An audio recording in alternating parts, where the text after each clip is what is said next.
So then, back to the question. Why does God hide Moses' burial location? One explanation has always been that God hid it to prevent the site from becoming a place of idolatrous pilgrimage.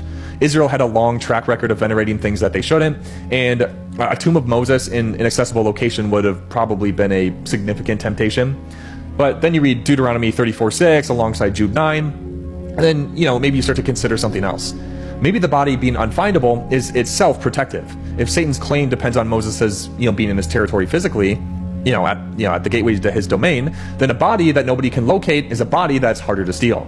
And there's also a possibility of both of these things being true. God hides the grave to protect against human veneration, and then against a supernatural claim on the body. Both concerns point to the same solution, really. God buries him personally, tell no one where it is, and then send Michael to contest the claim anyway. Either way, Jude 9 answers the question that Deuteronomy 34 leaves open. We know why no one found the grave, because a bad baboon was looking. Satan. But even with all that being said, there's one more passage that I think belongs here, because Jude 9 tells us that someone contested the body, but it doesn't tell us what happened after. It doesn't even tell us where Moses ended up. But Matthew 17 does, however.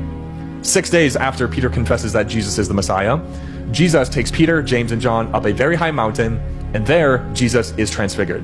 His face shines like the sun, and his clothes become, I presume, white as light, and then two figures appear beside him, talking with him. And those two figures, Moses and Elijah. Moses, the man who died in the valley opposite of Baal Peor, the man whose body Satan tried to claim at the gateway of the realm of the dead. Here he is. He's there, he's recognizable, obviously, in a conversation with Jesus on a mountain. Elijah, of course, never died. He was taken up in a chariot of fire in 2 Kings 2. But Moses did die, though. Deuteronomy 34 is very clear about that. Yet both of them appear in the same form, at the same place, in the very same conversation. Whatever Michael's defense accomplished, whatever happened after the dispute in Jude 9, the transfiguration shows you the result of that. Moses, of course, made it to the other side. But then Luke, the Gospel of Luke, adds a detail that Matthew doesn't. Luke 9:31 says that Moses and Elijah were talking with Jesus about his departure. And the Greek word there is exodos, his exodus. The same word for the defining event of Moses' entire life. The thing that he spent 40 years of the wilderness leading. Moses is standing on a mountain discussing the new exodus with the person who is about to accomplish it. Peter, not quite knowing what to do with any of this, offers to build 3 different tabernacles. One for Jesus, one for Moses, and one for Elijah. And then a cloud comes over and God says, "This is my beloved son with whom I am well pleased. Listen to him." And when the disciples look up, they see only Jesus. Moses and Elijah are now gone.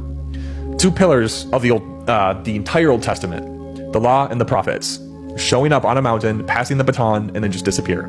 The body that Satan tried to claim at the entrance of the realm of the dead ends up on a mountain in the exact opposite fashion and glory, talking to the Son of God about the new Exodus that's coming. You see, Deuteronomy 34 verse 10 says that there has never been a prophet like Israel, or a prophet in Israel like Moses, whom God knew face to face, with signs and wonders unlike anything seen before or after, face to face with God, having the Exodus, given the Torah, the central human figure of the entire Old Testament.